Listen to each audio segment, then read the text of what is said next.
ഏകാന്തത പ്രവാസികളായ നമ്മുടെ ഒരു വലിയ പ്രശ്നമാണ്. കുടുംബമില്ല, കൂട്ടുകാരില്ല, മക്കളില്ല, സുഹൃത്തുക്കളില്ല, സന്തോഷമില്ല, സമാധാനമില്ല. നമ്മൾ അങ്ങനെയാണ് പറയാറ്.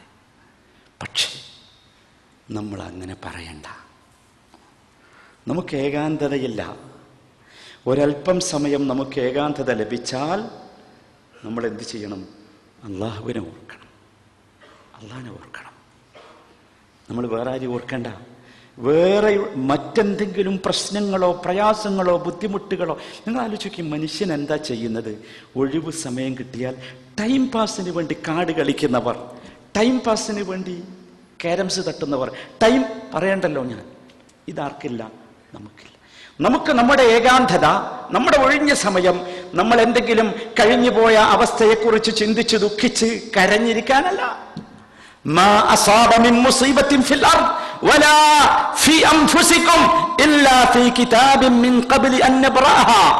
നിങ്ങളുടെ ജീവിതത്തിൽ അതല്ലെങ്കിൽ നിങ്ങളുടെ സ്വന്തം ശരീരത്തിൽ നിങ്ങൾക്ക് വല്ല ആപത്തും ബാധിച്ചിട്ടുണ്ടെങ്കിൽ ആ ആപത്ത് നിങ്ങളെ സൃഷ്ടിക്കുന്നതിന് മുമ്പ് റബ്ബ് തീരുമാനിച്ചു വെച്ചതാ. പിന്നെന്താ ദുഃഖിക്കണോ? എന്നിട്ട് അള്ളാന്റെ വക ഒരു വർത്തമാനം, ഇന്ന ദാലിക അലല്ലാഹി യസീർ. അള്ളാഹ്ക്കത് വളരെ എളുപ്പാ. അതൊന്നും നിങ്ങൾ എന്താക്കണ്ട, അതിനെക്കുറിച്ച് ആലോചിച്ച് എന്തിനാണ് അങ്ങനെ ചെയ്തത് അതും കൂടി പറഞ്ഞു തന്നു. ലികൈ ലാ തഅസൗ അലാ മാ ഫാതകും, നഷ്ടപ്പെട്ടു പോയതിനെ കുറിച്ച് ദുഃഖിക്കാതിരിക്കാൻ, വലാ തഫ്റഹു ബിമാ ആതാകും, വരാനിരിക്കുന്നതിനെ കുറിച്ച് സന്തോഷിച്ച് മതോന്മുക്തരായി മാറാതിരിക്കാൻ. ലികൈ ലാ തഅസൗ അലാ മാ ഫാതകും വലാ തഫ്റഹു ബിമാ ആതാകും. നമ്മൾ പ്രവാസികൾ മനസ്സിലാക്കണം, നമുക്ക് വേണ്ടി ഇറങ്ങിയ ആയത്താ അത്. നമുക്ക് വേണ്ടി ഇറങ്ങിയ ആയത്താ. നമ്മളെന്താ ചെയ്യേണ്ടത്? നമുക്ക് അള്ളയുണ്ട്, അള്ളാഹുവിനെ കുറിച്ചുള്ള ദിക്റുണ്ട്. ഷെയ്ഖുൽ ഇസ്ലാം ഇബ്നു തൈമിയ്യ റഹിമഹുല്ലാഹ് അദ്ദേഹത്തെ ഭരണാധികാരികൾ ജയിലിലിട്ടു. കടുപ്പമുള്ള ഉപദ്രവങ്ങൾ ചെയ്തു. ആ സമയത്ത് അദ്ദേഹം പറഞ്ഞ ചില വാക്കുകളുണ്ട്. ഒറ്റക്കായപ്പോ, ഏകാന്തനായപ്പോ പ്രയാസപ്പെട്ട് കണ്ണീരൊലിപ്പിച്ച് ബുദ്ധിമുട്ടി കരഞ്ഞിരിക്കുകയല്ല ചെയ്തത്. നമ്മൾ മനസ്സിലാക്കണം. അദ്ദേഹം പറഞ്ഞു, ഇന്ന ഫിദ്ദുനിയ ജന്ന മൻ ലം യദ്ഖുൽഹാ ലാ യദ്ഖുലു ജന്നത്തൽ ആഖിറ. ദുനിയാവിലൊരു സ്വർഗമുണ്ട്, ആ സ്വർഗത്തിൽ കടക്കാത്തവന് ആഖിറത്തിലെ സ്വർഗത്തിൽ കടക്കാൻ കഴിയില്ല. ഏതാ ദുനിയാവിലുള്ള സ്വർഗം? ഒറ്റക്കിരുന്ന് ഏകാന്തത ലഭിച്ചാൽ ഒറ്റക്കിരുന്ന് അള്ളാഹുവിനെ കുറിച്ചുള്ള ചിന്ത, അള്ളാഹുമായുള്ള വർത്തമാനം, അള്ളാഹുമായുള്ള രഹസ്യ സംഭാഷണം. അതാണ് ദുനിയാവിലെ എന്ത്? സ്വർഗം. അള്ളാഹു ആ സ്വർഗത്തിൽ നമ്മളെ പ്രവേശിപ്പിക്കണം. അപ്പോൾ നമുക്ക് എന്താവും? ആഖിറത്തിലെ സ്വർഗത്തിൽ പ്രവേശിപ്പിക്കാം. ഷെയ്ഖുൽ ഇസ്ലാം അതാണ് ചെയ്തത്. വല്ലാത്ത അവസ്ഥകൾ അദ്ദേഹത്തെ ശക്തമായി ശിക്ഷിച്ചപ്പോൾ അദ്ദേഹം പറഞ്ഞു, എൻ്റെ ശത്രുക്കൾ എന്നെ എന്ത് ചെയ്യാനാണ്? എൻ്റെ സ്വർഗം എൻ്റെ മനസ്സിലുണ്ട്. എന്നെ ആർക്കും ഒന്നും ചെയ്യാൻ കഴിയില്ല. നമുക്ക് തോന്നണം, നമ്മുടെ മനസ്സിൽ അതുണ്ടാകണം. അപ്പോഴേ നമ്മൾ എന്താവുള്ളൂ? യഥാർത്ഥത്തിൽ അള്ളാഹുവിനെ സ്മരിക്കുന്നവരായി മാറുകയുള്ളൂ. അങ്ങനെ അള്ളാഹുവിനെ സ്മരിക്കുന്നവരായി മാറിയാൽ തീർച്ചയായും അള്ളാഹു സുബ്ഹാനഹു വ തആല അള്ളാഹുവിൻ്റെ ആകാശ ലോകത്തുള്ള മലക്കുകളോട് പോലും അന്തസ്സ് പറയുന്ന രൂപത്തിൽ നമ്മളെ എത്തിക്കും. അത് നമ്മൾ മനസ്സിലാക്കണം. നബി സല്ലല്ലാഹു അലൈഹി വസല്ലം അത് പഠിപ്പിച്ചു. മലക്കുകളും അള്ളാഹുവും തമ്മിൽ നടത്തുന്ന ഒരു സംഭാഷണം. കുറേ മലക്കുകൾ ഭൂമിയിൽ ഇങ്ങനെ സഞ്ചരിച്ചു കൊണ്ടിരിക്കുകയാണ്. എന്തിനാണ് അവർ സഞ്ചരിക്കുന്നത്? അവര് യൽതമിസൂന അഹ്ല ദിക്ർ, അള്ളാഹുവിനെ കുറിച്ച് ഓർക്കുന്ന സ്മരിക്കുന്ന ആളുകളെ തെരഞ്ഞു നടക്കുക. അങ്ങനത്തെ സദസ്സുകളുണ്ടോ? റബ്ബിന്റെ സ്മരണ നിലനിർത്തുന്ന സദസ്സും ഖുതുബയും ക്ലാസും ഖുർആനും ഒക്കെയിൽപ്പെട്ടതാ. അങ്ങനത്തെ ആളുകളുണ്ടോ? അന്വേഷിച്ച് നടക്കുക. എന്നിട്ട് കണ്ടെത്തിയാൽ അവരെ ഈ മലക്കുകളുടെ ചിറകുകളെ കൊണ്ട് പൊതിയുകയാണ്. ആ ചിറകും ആകാശലോകവും തമ്മിൽ എത്താവുന്ന രൂപത്തിലുള്ള ഉയരമുള്ള ചിറകുകളെ കൊണ്ട് പൊതിയുന്നു. എന്നിട്ട് അള്ളാഹു മലക്കുകളോട് ചോദിക്കുന്നു, എന്താണ് എൻ്റെ അടിമകൾ പറയുന്നത്?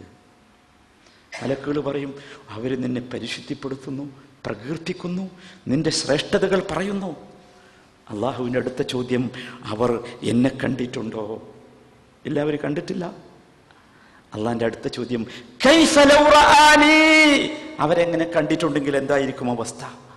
മലക്കുകൾ പറയും, അവരെങ്ങാനും നിന്നെ കണ്ടാൽ ഇതിനേക്കാൾ ശക്തമായി അവർ നിന്നെ ആദരിക്കും, ബഹുമാനിക്കും, പ്രകീർത്തിക്കും. സുബ്ഹാനല്ലാഹ്. വീണ്ടും മലക്കുകളോട് അള്ളാഹു ചോദിക്കുന്നു, അവരെന്താ ചോദിച്ചുകൊണ്ടിരിക്കുന്നത്? മലക്കുകൾ പറയും, യസ്അലൂനകൽ ജന്ന, അവർക്ക് സ്വർഗം വേണം പഠിച്ചോനെ, സ്വർഗം വേണം, സ്വർഗമാണ് അവർ ചോദിക്കുന്നത്. അള്ളാഹ് ചോദിക്കുന്നു, ആ സ്വർഗം അവർ കണ്ടിട്ടുണ്ടോ? മലക്കുകളുടെ മറുപടി, അവർ സ്വർഗം കണ്ടിട്ടില്ല. അള്ളാഹു വീണ്ടും ചോദിക്കുന്നു, ആ സ്വർഗമെങ്ങാനും അവർ കണ്ടാലോ? മലക്കുകൾ മറുപടി പറഞ്ഞു, ലൗ റഔഹാ കാനൂ അശദ്ദ അലൈഹാ ഹിർസൻ, സ്വർഗമെങ്ങാനും അവർ കണ്ടിരുന്നെങ്കിൽ ഇപ്പോൾ ആഗ്രഹിക്കുന്നതിനേക്കാൾ ശക്തമായി അവർ അതിനെ ആഗ്രഹിക്കും, ഇപ്പോൾ ചോദിക്കുന്നതിനേക്കാൾ കഠിനമായി ചോദിക്കും. വീണ്ടും അള്ളാഹ് ചോദിക്കുന്നു, അവരെന്തിൽ നിന്നോ രക്ഷ തേടുന്നുണ്ടല്ലോ, എന്താണത്? മലക്കുകൾ മറുപടി പറയുന്നു, അവർ നരകത്തിൽ നിന്ന് രക്ഷ തേടുകയാണ്. അള്ളാഹു ചോദിക്കും, അവർ നരകം കണ്ടിട്ടുണ്ടോ? മലക്കുകൾ പറയും, അവർ നരകം കണ്ടിട്ടില്ല. അള്ളാഹു ചോദിക്കും, അവരെങ്ങാനും നരകം കണ്ടിരുന്നുവെങ്കിലോ? മലക്കുകളുടെ മറുപടി, ലൗ റഔഹാ കാനൂ അശദ്ദ മിൻഹാ ഫിറാറാ, അവരെങ്ങാനും നരകം നേരത്തെ കണ്ടിരുന്നുവെങ്കിൽ നരകത്തിൽ നിന്ന് അവർ ഏറ്റവും ശക്തിയിൽ വിരണ്ടോടുമായിരുന്നു. നരകത്തിലേക്കുള്ള ഒരു പ്രവർത്തനവും അവർ ചെയ്യുമായിരുന്നില്ല. ഈ വിഭാഗം ആളുകളെ കുറിച്ച് മലക്കുകളെ സാക്ഷി നിർത്തി അല്ലാഹ് പറഞ്ഞു, ഉഷ്ഹിദുകും അന്നീ ഖദ് ഗഫർതു ലഹും, ഞാനിതാ നിങ്ങളെ സാക്ഷിയാക്കി പറയുന്നു, അവർക്ക് ഞാൻ പുറത്തു കൊടുത്തു. അപ്പൊ മലക്കുകൾ ഇങ്ങനെ ഒന്നും കൂടി പറയും, പടച്ചോനെ, ആ കൂട്ടത്തിൽ വേറെ ഒരാളുണ്ട്, ഫുലാനുൻ ലൈസ മിൻഹും, ആ കൂട്ടത്തിൽ ഒരാളുണ്ട്, അയാൾ അവരെ കൂട്ടത്തിൽപ്പെട്ട ആളൊന്നുമല്ല, അവിടെ എന്തോ ഒരു ആവശ്യത്തിന് വന്നതാ, അപ്പൊ അവിടെ ഇങ്ങനെ ഖുർആൻ പഠിപ്പിക്കുന്നപ്പോ അവരെന്താക്കി, അയാൾ അവിടെ പോയി ഇരുന്നു, അത്രേ ഉള്ളൂ. എന്തോ ഒരു ആവശ്യത്തിന് വന്നാ, പഠിക്കാൻ വേണ്ടി വന്നോല്ല. അള്ളാന്റെ വാക്കെന്താ അറിയും? അള്ളാന്റെ കാരുണ്യത്തിന്റെയും സ്നേഹത്തിന്റെയും ശക്തി. അള്ളാഹ് എന്താ പറയണത്? ഹുമുൽ ജുലസാ ലാ യശ്ഖാ ബിഹിം ജലീസുഹും, അള്ളാഹുവിന്റെ മാർഗത്തിൽ അള്ളാഹുവിനെ കുറിച്ച് സ്മരിക്കാൻ, ഓർക്കാൻ, പഠിക്കാൻ, മനസ്സിലാക്കാൻ, റബ്ബിനെ കുറിച്ചുള്ള സ്മരണ മനസ്സിൽ നിറച്ച്, റബ്ബിനെ കുറിച്ചുള്ള ഗാംഭീര്യം മനസ്സിൽ നിറച്ച്, മഹത്വം നിറച്ച്, പടച്ച റബ്ബിന്റെ സ്വർഗം ആഗ്രഹിച്ച് നരകത്തിൽ നിന്ന് രക്ഷ തേടിക്കൊണ്ടിരിക്കുന്ന ആ സമൂഹമുണ്ടല്ലോ, ആ സമൂഹത്തിന്റെ കൂടെ പോയി ഇരുന്നവനും നിർഭാഗ്യവാനല്ല. സുബ്ഹാനല്ലാഹ്. ആലോചിച്ച് നോക്കൂ, നമ്മൾ എപ്പോഴും എവിടെ സഹോദരൻ, എന്തൊക്കെ സദസ്സിലാണ് നമ്മൾ പോണത്, എന്തൊക്കെ ഗെറ്റ് ടുഗദറുകൾ, എന്തൊക്കെ പാർട്ടികൾ. ഖുർആൻ പഠിക്കാൻ നമുക്ക് ഇപ്പോഴും എന്തില്ല, സമയമില്ല. മാറണം, നമ്മൾ മാറണം. എല്ലാ ഗെറ്റ് ടുഗദറുകളും മാറ്റിവെക്കുക. പടച്ച റബ്ബ് നൽകിയ ഈ നൈമിഷികമായ ജീവിതമുണ്ടല്ലോ, ആ ജീവിതം പടച്ച റബ്ബ് പരീക്ഷിക്കാൻ വേണ്ടി ഏർപ്പെടുത്തിയിട്ടുള്ള ഏതെങ്കിലും സുഖ സൗകര്യങ്ങളിൽ ആറാടി നാം നശിപ്പിച്ചാൽ അള്ളാഹു നമ്മെ കാത്ത് രക്ഷിക്കുമാറാകട്ടെ. അർഹമുർറഹീമീനായ നാഥ, നിന്റെ ദീനനുസരിച്ച്, നിന്നെ സ്മരിച്ച്, നിന്നെ ഓർത്ത് ജീവിക്കുന്ന യഥാർത്ഥ വിശ്വാസികളിൽ ഞങ്ങളെ നീ ഉൾപ്പെടുത്തണമേ.